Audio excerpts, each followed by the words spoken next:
So hey everyone, welcome to my YouTube channel. दोस्तों, स्वागत है आपका नर्सिंग एप्टीट्यूड के एमसीक्यू क्लास में।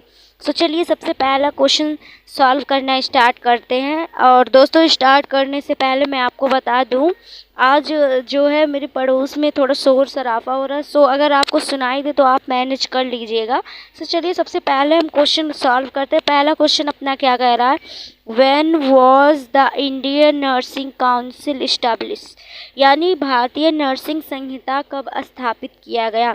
यानी इंडियन नर्सिंग काउंसिल, जिसको हम आईएनसी बोलते हैं, आईएनसी अपना जो है कब इस्टेब्लिश हुआ। ऑप्शन ए है 1900 में, ऑप्शन बी 1960 में, या 1949 में, या फिर नन। जो अपना आईएनसी है यानी इंडियन नर्सिंग काउंसिल है, ये 1949 में इस्टेब्लिश हुआ था। यहाँ से अपना राइट आंसर 1949 यानी ऑप्शन नंबर सी यहाँ से अपना करेक्ट आंसर बन जाएगा। ठीक, चलिए आज के नेक्स्ट क्वेश्चन पे बढ़ते हैं। बहुत ज़्यादा इंपॉर्टेंट क्वेश्चंस लाई हूँ मैं आपके लिए। एंड नेक्स्ट क्वेश्चन क्या कह रहा है अपना, INC headquarters is located at. बहुत ज़्यादा इंपॉर्टेंट क्वेश्चन है। क्या कह रहा है, यहाँ देखिए गलत हो गया है। आईएनसी का हेडक्वार्टर कहाँ पर लोकेटेड है, यानी कहाँ पर स्थित है। क्या कोलकाता में है, क्या दिल्ली में है, क्या मुंबई में है, या फिर चेन्नई में है। राइट आंसर क्या होगा दोस्तों, जो अपना आईएनसी का हेडक्वार्टर है वो अपना कोलकाता में है ना। सॉरी, वो अपना दिल्ली में है। आप यहाँ से इसको लर्न कर लीजिएगा। ऑप्शन नंबर बी अपना यहाँ से करेक्ट आंसर होगा। ऑप्शन बी को अपन डिब्बे में बंद कर देते हैं और अपने नेक्स्ट क्वेश्चन पे बढ़ते हैं। ठीक, नेक्स्ट क्वेश्चन अपना आज का क्या कह रहा है, the first nursing school in India was establish. तो भारत में नर्सिंग का पहला स्कूल स्थापित हुआ था। कहाँ हुआ था, क्या कोलकाता में हुआ था, दिल्ली में हुआ था, या फिर मुंबई में हुआ था, या फिर चेन्नई में हुआ था। बहुत ज़्यादा इम्पोर्टेंट क्वेश्चंस है। क्या कह रहा है कि the first nursing school in India was establish. मैं आपको बता दूं, जो अपना चेन्नई है, सबसे पहले नर्सिंग का कॉलेज जो है यहाँ पर खुला था। अपना ऑप्शन नंबर डी अपना यहाँ से करेक्ट होगा, चेन्नई। आप इसको बाय हार्ट कर लीजिएगा। चलिए आज के नेक्स्ट क्वेश्चन पे बढ़ते हैं दोस्तों। नेक्स्ट क्वेश्चन अपना क्या है, नेक्स्ट क्वेश्चन अपना कह रहा है, which is not a live vaccine, यानी कौन सी वैक्सीन लाइव नहीं है। क्या मीजल्स यानी जो खसरे का वैक्सीन होता है, या इसका, या फिर ओरल पोलियो वैक्सीन यानी ओपीवी का, या फिर बीसीजी का। और बीसीजी का टीका अपन को कब लगता है, जब ट्यूबरकुलोसिस हो जाता है यानी टीबी हो जाता है। ठीक, जब ट्यूबरकुलोसिस होता है तब। कह रहा कौन सा लाइव वैक्सीन नहीं है। मैं आपको बताऊं, जो अपना ओपीवी है, बीसीजी है, मीजल्स है, सब अपने लाइव वैक्सीन है। आप लर्न कर लीजिएगा। और टीटी अपना नहीं है। आप लर्न कर लीजिएगा। लाइव वैक्सीन अपना पहले मीजल है, सेकंड बात करें तो ओपीवी है यानी ओरल पोलियो वैक्सीन, जिसको ओरल देते हैं, और बीसीजी यानी कि जब ट्यूबरकुलोसिस होता है तब इसको दिया जाता है। टीटी यहाँ से करेक्ट आंसर होगा। टीटी जो है अपना लाइव वैक्सीन नहीं होता है, अपना करेक्ट आंसर यहाँ से होगा। आज के हम अपने अगले क्वेश्चन पे बढ़ते दोस्तों। अगला क्वेश्चन कह रहा है, which quality is most important for a nurse to build trust with patient. ये सब क्वेश्चन जो है मेमोरी बेस्ड क्वेश्चन है, इसको आप ऑप्शंस पढ़ के भी कर सकते हैं। क्या कह रहा है क्वेश्चन, कौन सा गुण एक नर्स को मरीज लिखा गया, मरीज यानी पेशेंट से विश्वास बनाने के लिए ज़रूरी है। मैरिज शादी वाला मत समझ लीजिएगा। मरीज यानी पेशेंट से विश्वास बनाने के लिए कौन सा मतलब नर्स का गुण है जो ज़रूरी है। क्या कंपेशंस ज़रूरी है, या अथॉरिटी ज़रूरी यानी करुणा अधिकार, या फिर फिजिकल स्ट्रेंथ यानी शारीरिक शक्ति।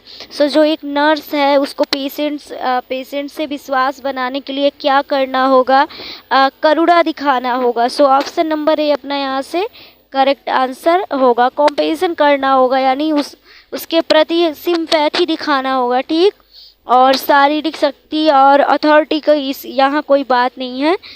ट्रस्ट कैसे एक नर्स जो है पेशेंट से बना सकती है, कंपेशन करके बना सकती है, यानी करुणा करके बना सकती है। चलिए आज के अगले क्वेश्चन पे बढ़ते हैं। अगला क्वेश्चन क्या कह रहा है, a major risk factor contracting sexual transmitted, यानी जो अपना एसटीडी होता है, यानी जो अपना सेक्सुअल ट्रांसमिटेड डिजीज़ होता है, इसके फैलने का सबसे आम जोखिम कारक क्या है? मेजर रिस्क फैक्टर पूछा गया है, सबसे आम जोखिम कारक। क्या पुअर हाइजीन, यानी कि पुअर हाइजीन का मतलब साफ सफाई कम करना, यानी सफाई में कमी, या फिर ऑप्शन बी कह रहा क्राउड लिविंग कंडीशन, यानी भीड़ भाड़ वाली स्थानों में रहने से क्या एसटीडी फैलता है। ऑप्शन सी कह रहा अनप्रोटेक्टेड सेक्सुअल इंटरकोर्स, यानी असुरक्षित यौन संबंध। सो राइट आंसर क्या होगा? एसटीडी कब फैलता है? जब जब कोई मतलब जब क्या होता है, अनप्रोटेक्टेड सेक्सुअल इंटरकोर्स होता है, तब अपना एसटीडी फैलता है। सो यहाँ से ऑप्शन नंबर सी होगा। हिंदी में बात करें तो असुरक्षित यौन संबंध से जो है अपना यौन संचारित रोग फैलता है, यानी सेक्सुअल ट्रांसमिटेड डिजीज़ फैलता है। सो आई होप आपको समझ में आया होगा, क्लियर रहा होगा। चलिए हम अपने अगले क्वेश्चन पे बढ़ते हैं दोस्तों। आज का अपना अगला क्वेश्चन क्या कह रहा है? Which of the following is the primary purpose of a nurse assignment, यानी नर्सिंग असाइनमेंट में नर्सिंग का कौन सा प्राथमिक उद्देश्य है, प्राइमरी पर्पस क्या है? सो पहला ऑप्शन क्या है? टू आइडेंटिफाई पेशेंट नीड, यानी रोगी की आवश्यकता को जानना। ऑप्शन बी कह रहा है टू डायग्नोज द डिजीज़, यानी रोगों का निदान करना। ऑप्शन सी कह रहा है to monitor a patients progress, यानी रोगी की प्रगति को बढ़ावा देना। या ऑप्शन डी कह रहा है टू एडमिनिस्टर मेडिकेशन, यानी दवा का प्रशासन करना। सो दवा का प्रशासन नर्स का काम नहीं होता, और रोगों की प्रगति को बढ़ावा देना ये भी नर्स का काम नहीं होता, और जो डायग्नोज करते हैं डिजीज़ को ये भी नर्स का काम नहीं होता। नर्सिंग का जो है प्राइमरी पर्पस क्या होता है? ऑप्शन नंबर ए करेक्ट बैठेगा अपना, टू आइडेंटिफाई पेशेंट नीड्स, यानी रोगी की आवश्यकता को जानना ही एक नर्स का सबसे पहला कर्तव्य होता है। सो ऑप्शन नंबर ए अपना यहाँ से करेक्ट। आज के हम अपने अगले क्वेश्चन पे बढ़ते हैं। आई होप आपको आज के क्वेश्चंस इंपॉर्टेंट लग रहे होंगे और मैं एक्सप्लेन कर पा रही होगी और आप समझ पा रहे होंगे। सो अगला क्वेश्चन क्या कह रहा है? What is the called the founder of modern nursing, यानी जो अपने मॉडर्न नर्सिंग है इसके फाउंडर किसको माना जाता है? क्या श्री सुंदरम को माना जाता है, मदर टेरेसा को, या किरण बेदी को, या फ्लोरेंस नाइटिंगेल को?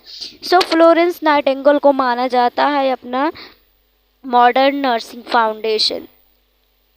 So option number A correct हो जाएगा, ऑप्शन नंबर डी।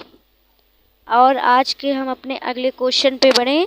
अगला क्वेश्चन क्या कर रहा है? नवजात शिशु सुरक्षा कार्यक्रम, यानी NSSK वॉज लॉन्च्ड इन, यानी जो नवजात शिशु सुरक्षा कार्यक्रम है ये कब स्थापित हुआ? क्या जनवरी 2004 में, या सितंबर 2009 में, या फरवरी 2000 में, या फिर डी ऑप्शन कह रहा है मार्च 2007 में? सो राइट आंसर क्या होगा? देखिए ये क्वेश्चन डायरेक्ट आपको लर्न करना है, क्योंकि ये जो है ये अपना डेट है ना। सो कौन सा होगा? सितंबर 2009। आप इसको लर्न कर लीजिएगा। जो अपना NSSK लॉन्च हुआ था वो सितंबर 2009 में लॉन्च किया गया था। चलिए हम आज के अपने अगले क्वेश्चन पे बढ़ते हैं। अगला क्वेश्चन अपना क्या कह रहा है? Which department of hospital is responsible for diagnosis disease through medical imaging, यानी जो मेडिकल इमेजिंग है वो डिज़ीज़ का डायग्नोसिस मतलब हॉस्पिटल के कौन से डिपार्टमेंट में होता है? हिंदी में बात करें तो अस्पताल का कौन सा विभाग मेडिकल इमेजिंग रोगों के निदान के लिए जाना जाता है? सो क्या रेडियोलॉजी, ऑर्थोपेडिक्स, या फिर कार्डियोलॉजी, या फिर नेफ्रोलॉजी? सो नेफ्रोलॉजी की बात करें तो नेफ्रॉन जो होता है अपने किडनी का फंक्शनल यूनिट होता है। सो किडनी से रिलेटेड कुछ भी होगा सो नेफ्रोलॉजी में जाएगा। सो ये अपने किडनी से रिलेटेड डिजीज़ का डायग्नोसिस करेगा, निदान करेगा। और कार्डियो जो है हमेशा हार्ट वर्ड के लिए आता है। सो ये अपने हार्ट से रिलेटेड डिजीज़ के लिए हो जाएगा। सो ये दोनों तो गलत हो गए।